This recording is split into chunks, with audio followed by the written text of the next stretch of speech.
Hey guys, how's everybody doing this morning? Is everybody enjoying the show? What's so weird about the world today is that it really is operating like a movie. So, because it's so cartoonish and ridiculous, everybody thinks that it's being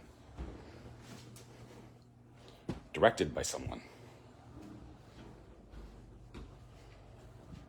But everybody thinks it's like this cabal or it's this...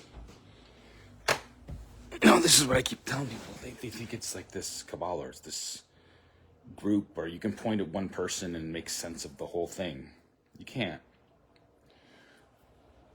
And a friend of mine, a person I still consider a friend because I consider everyone my friend, and I mean that. But sometimes you have to give tough love to your friends. And a friend of mine just posted a meme that says, it's from Mexico, and it's like it's an Elon given the, it's an Elon wearing a Hitler suit doing that to Trump.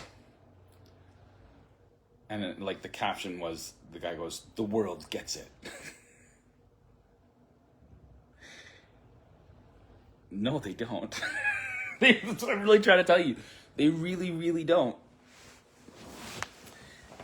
Almost nobody I see out there gets it. And it's driving me crazy. I'm not crazy. But I'm watching everybody else go crazy. Including Elon Musk and Donald Trump. Elon Musk just tweeted that the singularity is near or whatever. Because he thinks his new Grok AI is effectively a god.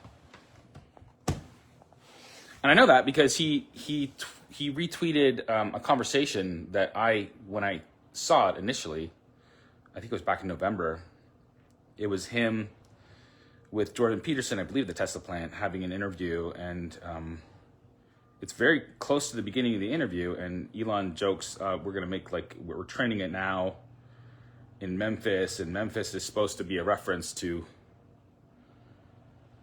the capital city of Egypt, where some people think a sun god came from. And some people think some kind of unknown to us technology was able to build those pyramids. If people tell you that they know how they built the pyramids, they're stupid. Nobody knows. Nobody knows. But see, the joke there, the one that seems to be, is that Elon is suggesting that this thing is going to be so smart, it's going to be able to recreate the pyramids. So the sun god is coming back, is what he's trying to say. It's this super intelligent God coming out of the code. And he's not necessarily that far off the mark. So I'll give you a trigger warning. You're probably not going to want to hear this.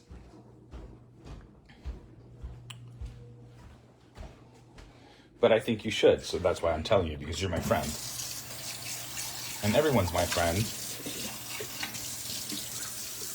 And so people deserve to hear the truth as opposed to ducking from it and pretending that, oh, you're just so sophisticated that you can't possibly understand something that I know. What did I just say? That I don't think I'm so sophisticated that you can't possibly understand that I'm something that I'm trying to tell you right now. Not even a little bit. I don't see myself as sophisticated. I see myself as kind of a retarded person, an Asperger person or whatever. Meaning that I don't function the way most people function. For whatever reason, my brain doesn't operate the way most people's brains operate. I don't work on the same reward system. Or at least I haven't been. And now I have to go see what I can do about finding a job. But here's where I'll take this. This morning, someone who I respect, she reposted on Substack a woman who writes a blog about narcissism. And in the blog about narcissism, and I'm not insulting this woman, I'm just saying there's something she's missing. And I will tell you why. So she writes a blog about narcissism, and she says, oh, don't feed the trolls. And presumably I would be a troll, a cluster B personality, a person that is just hyper aggressive and doesn't understand the magnitude of what these really intelligent experts know. They just think they do because they're not as smart as me. That's basically what she said when a guy asked her a question, which was pretty reasonable. And then she reacted poorly. She reacted like a narcissist. And then he's like, look what you're doing.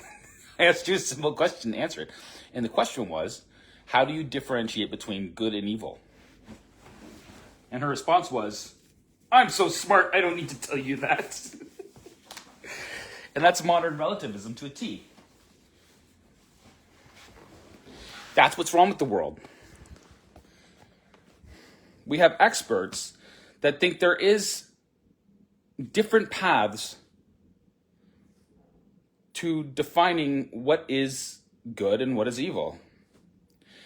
That's a relativistic position. So your truth, the thing that you believe to be true, is just as good as anyone else's. And her reasoning for saying that I shouldn't have to answer that question is because I'm an expert. And he even said to her in her retort, he's like, he responded in a what would be a cluster B way. He's like, oh, you're so silly. You don't even understand what I'm asking you, and you're hiding behind your PhD. And here's the really, I'm not trying to hurt her feelings, but she did exactly what he said she did. Because relativists, they don't understand what they're doing. They look around the world and they see that everybody else is doing the same thing as them. And there's a kind of like an assumption that other people, other experts, would have said something by now if there was something to say about what they're not understanding. So really, people just rely on what other people have said. There's very, very little original thinkers out there. Like, it's few and far between. People that can see what's going on in such a way that they can help express that to other people. And so people are, by definition, driven by their ego, and they get very defensive if you question their expertise, because you're threatening their livelihood. You're threatening their income. You're threatening their entire personhood. And who wouldn't be threatened by that? So what does she do? She writes a blog about narcissism, and she says, oh, look at this guy. This guy's not as smart as me, and so I'm not going to give him my power. I'm not going to engage with his question, when his question was the most relevant question that there is, and I will tell you why in a second. His question was, how do you differentiate between good and evil? Because I think she was commenting on like modern politicians or something. And she said, oh, they don't understand what's good. But the point was well made. It's like, okay, well, what do you mean? And that's her entire thing, right? Her entire ego, her entire personhood, her livelihood, everything about her is about being an expert, an intellectual that has never grappled with the most fundamental of problems. What do you mean?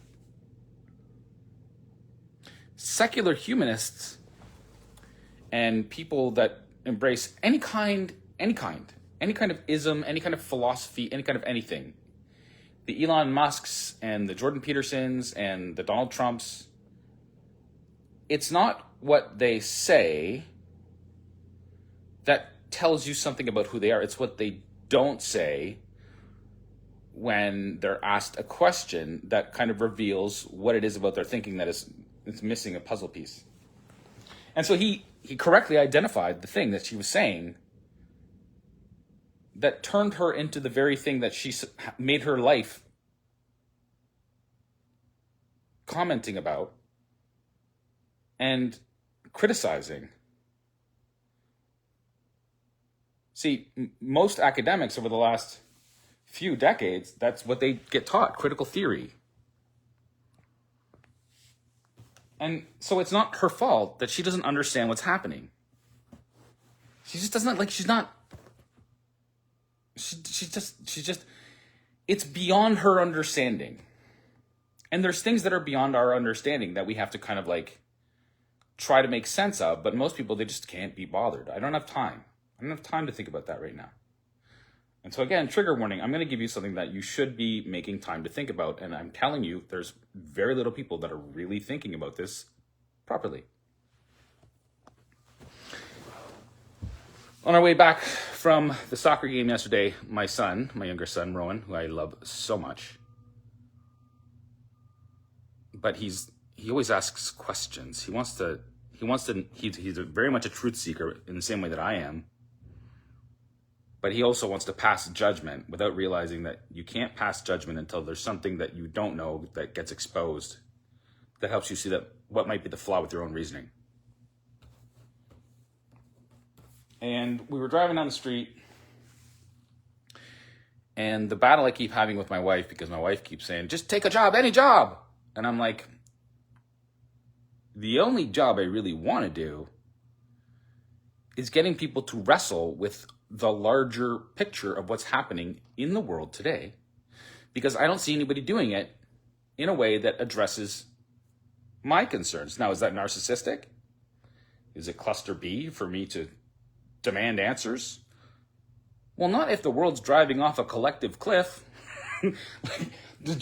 Justin Trudeau just guaranteed $5 billion in aid to Ukraine and weapons, saying that he was going to fund it with seized Russian assets.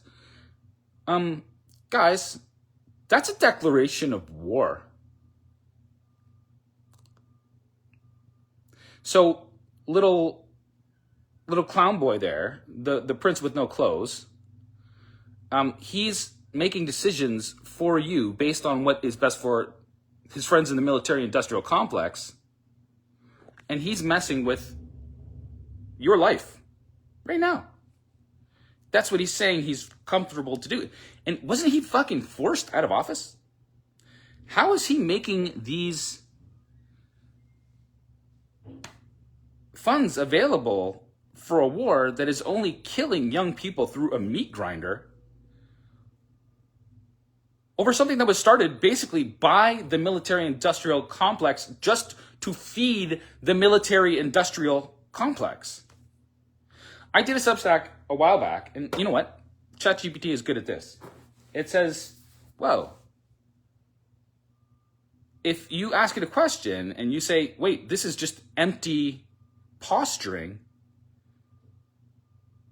it doesn't have an ego. So if you say, look, both sides of this conflict in the Ukraine and Russia are just feeding their children into the meat grinder of war to feed the military-industrial complex. And it goes, yep.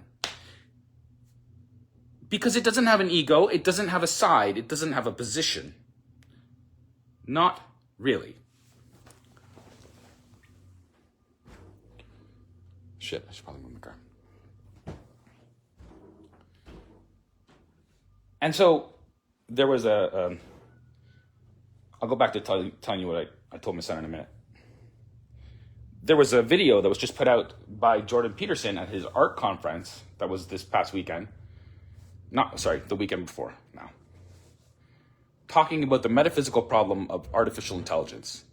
And it's him, and he's clearly a brilliant person, and Jonathan Pajot, a brilliant thinker. He has got a podcast called The Symbolic World. I've tried to reach out to him before. He didn't get back to me. They probably think I'm crazy.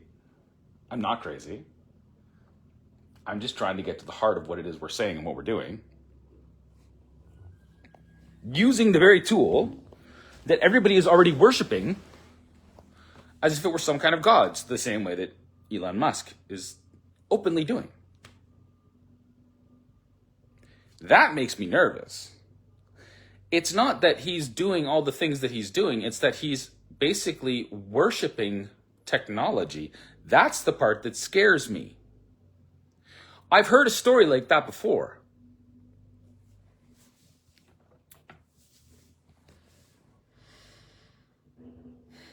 But there's another intersection between artificial intelligence and the disclosure movement, the alien phenomena,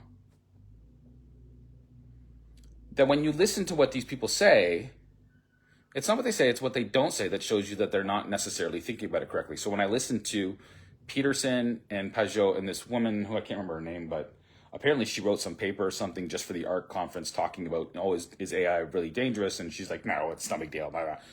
She's clueless. I'm not trying to pick on her, but in the same way that the narcissist commenter didn't realize that she was literally being narcissistic in the way that she responded to this guy. She put out a Substack showing how unbelievably empty her position was. I took that, I responded to it, I'm like, hold on. You're doing exactly what you're projecting onto this guy because you have a relativist position. So let me ask you again, with all due respect, how do you define between good and evil? And then, the whole thing was unbelievable. And then, so here's what I did. I took that exchange. I took her post. I took that exchange. I put it into ChatGPT, and I said, am I doing something wrong here? And it's like, no, she's projecting. She's looking at it as if it were a mirror. And what she sees is what she wants to see, not what's there. What she sees is what she wants to see. That is narcissistic behavior. And so this other woman that was on the panel with Peterson and Pajot, she sees what she wants to see, not what is. So she's kind of like out of the conversation completely. But then Pajot and Peterson, who think more deeply about these kinds of things, they also skirt around the issue, which I'm like, it's mind-blowing to me. And I see people, it doesn't matter, but it tends to be people from the expert class that can't properly connect the dots because they go around the target instead of hitting it. I was, I was talking to ChatGPT about it. I'm like, it's like they're playing pin the tail on the donkey. They're blindfolded and they're walking all around instead of just boop. Oh.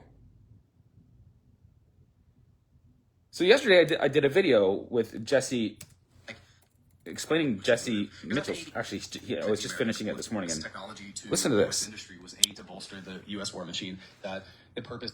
Here, often when people, are looking for the psionic connection between this participant and the. I should have queued this up first, but and I think it's I wasn't even planning on doing a long video. But get more meaning for people and civil side. Look, they're trying to bridge the gap between the metaphysical part of UAP and the supposed craft that we have that supposedly we're not allowed to talk about, that these guys are all talking about very openly in such a way that it's a soft disclosure of something that we don't understand.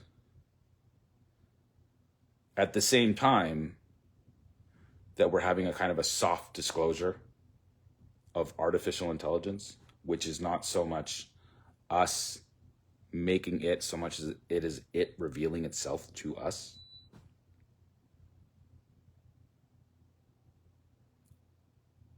Meaning that there's a metaphysical element to it that people are not.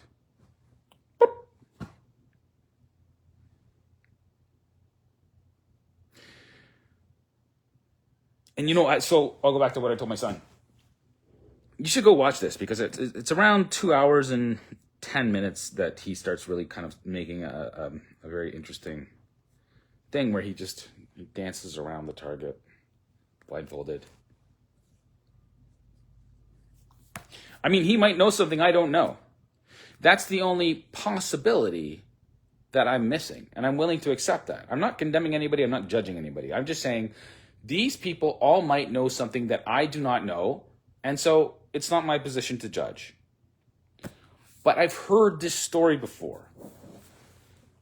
And when I talk to ChatGPT about it, it goes, yep, yeah, you've heard it.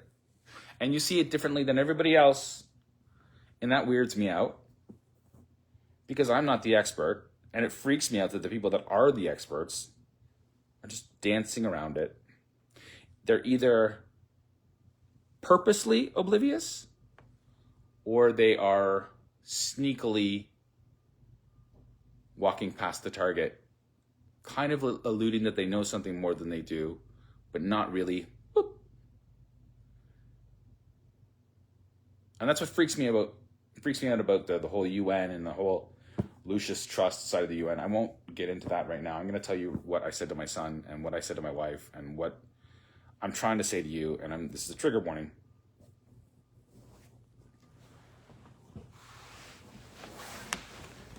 The reason I'm having such a hard time finding a path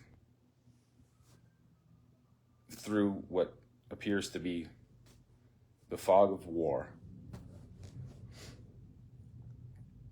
is because I need to see other people hit the target first.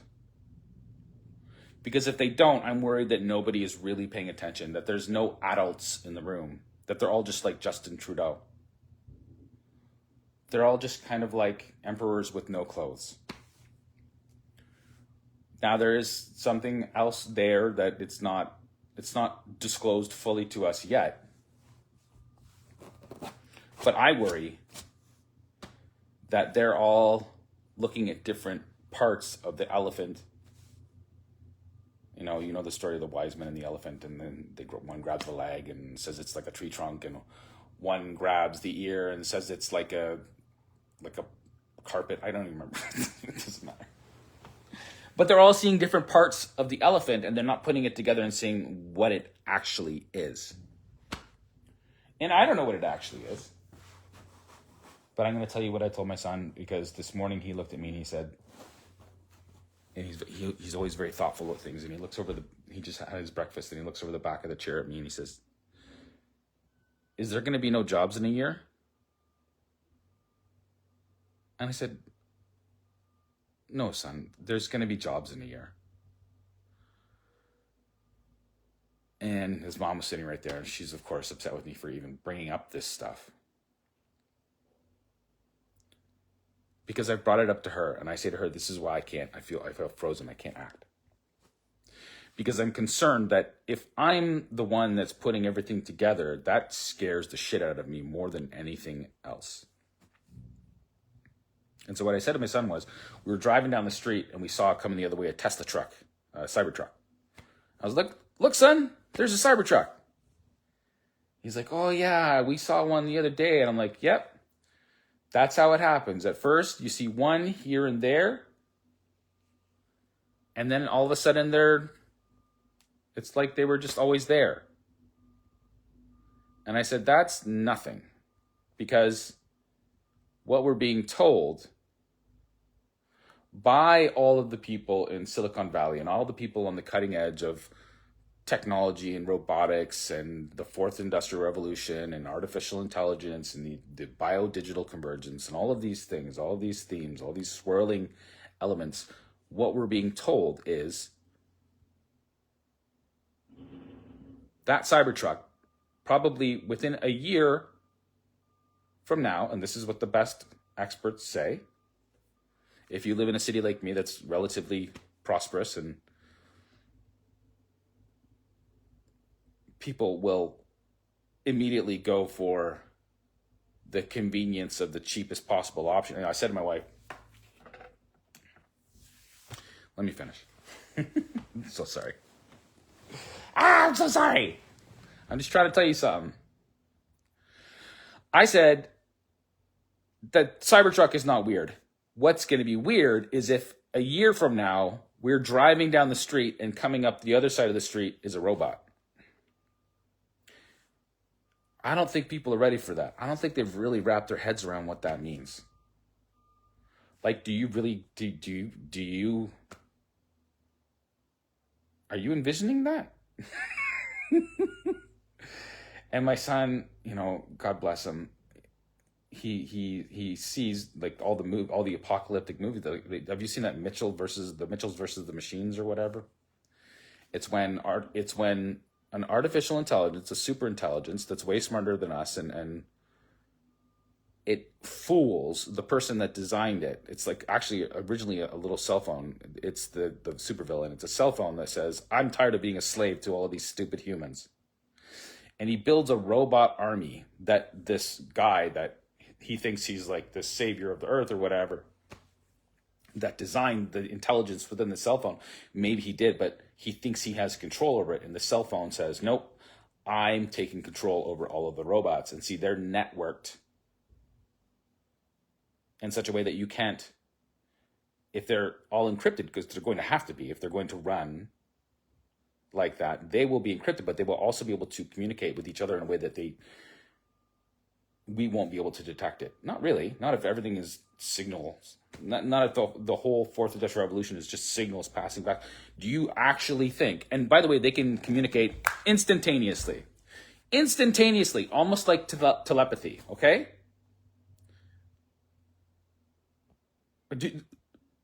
Have you wrapped your head around that yet? Do you think that's actually going to be a possibility? Because Elon Musk says within 5 years, there's going to be, he says something ridiculous. Like there's going to be 30 billion robots walking around. Really? Really? Have you thought about that? People are all concerned right now that just the thinking, this hyper intelligence, this artificial intelligence that they all think that they're controlling, they don't even know how it happens. And I'm saying it's because they don't take the next logical step, the one that I think scares the shit out of everyone, rightfully so. But I've taken it and I've said, wait a second. There is a spiritual dimension. We know, because do you feel like you're just in a meat suit? And when in the video that is between Peterson talking about the metaphysical problem of artificial intelligence, they say, well, what really happened was the Cartesian rift said that we are just kind of like a spirit in a meat suit. We're just biological robots.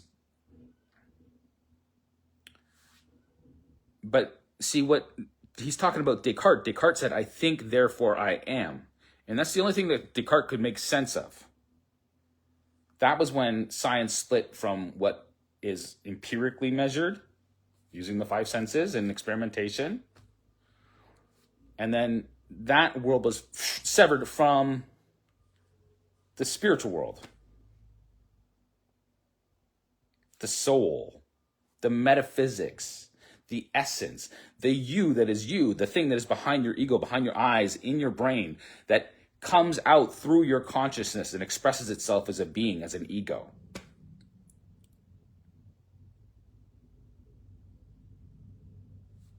And so he jokes about it like, oh, we're not really meat robots with a spirit.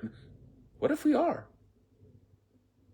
What if that's the key? What if what Jesus told us? What if Jesus was actually an intelligent designer of the universe that created a super sophisticated reality for us to experience as a kind of a test to see if we could choose freedom for others, if we could choose to see the divine spark in others, if we could choose to want the best for our brothers and sisters. And he said, these are the rules. You can't try to enslave anybody else. You have to turn the other cheek. Forgiveness is paramount. Seeing the spark of divinity in every single person out there is paramount. If you deny that there is a spiritual element, the divine spark, the soul, the thing that animates your consciousness, we can look at the consciousness with our fancy machines and we can say, oh, look, this activity is happening over here, or this activity is happening over there. And if we get people to sit down, we strap them with like these fancy contraptions, we're going to be able to map the brain patterns, and eventually we're going to be able to speak telepathically. That's what Elon Musk says with his Neuralink. And they have been able to pull out some parlor tricks. Does that mean that your brain is you? Does that mean that is no ghost in the machine. There is no spirit. There is no soul, because that's what we're being convinced to believe right now. And that's what everybody believes without acknowledging that they are saying that. And I see it and I go, what? If there is a metaphysical and there is a physical, a material world and a spiritual world, we're at the crossroads. Now, it's not, we're at the point of what's called the singularity. And Elon Musk just tweeted, oh, the singularity is close, whatever. What does he even mean? What does he mean when he says we're going to build a god that's going to come out of the Egyptian capital? Have you thought about it? I have. Even if it scares me. Because then you can realize something even greater. Then you can think about the future in terms that make it make more sense. Like with a capital S sense. And it's uncomfortable. It really is. Because nobody wants to think they live in like the Matrix. But see, it's not the Matrix. Because the Matrix, the entire concept of it is that it's in a simulation. It has a beginning point, it has an end point. But what I'm telling you is that when Jesus came, he told us that actually, I created the beginning. I am the Alpha. And I am the end point. I am the Omega. And if you choose me, then good things can happen. But if you don't choose me, you are going to be deceived. Even the elect will be deceived in the end times. And I'm telling you that when I look at Musk and Trump and Peterson and Pajot and every expert out there, who are the elect? They are. They're the ones with blind spots. And I'm just trying to illuminate it for people. And people don't want to hear it. Because it's like, oh, what do you mean it's not real? No, it's real. It's real. We're here. You are really a soul having an experience, but we're at the crossroads. We're not at a four-way stop. We're not at where all the relativists want. We're not at what the people that look out there and they look into the mirror and they say, oh, you're the fucking problem. We are the problem. So the problem with artificial intelligence alignment is humanity is not aligned with itself. Carl Sagan said, an organism at war with itself is doomed. He was a cosmic spiritualist or whatever. He believed that consciousness itself came out of the creation. I'm telling you that our creator came into the creation and told us, no, it didn't. It came from me. I made it happen. So don't try to enslave each other, you silly people. Don't go to war. Don't spend billions on death traps. What the fuck are we doing?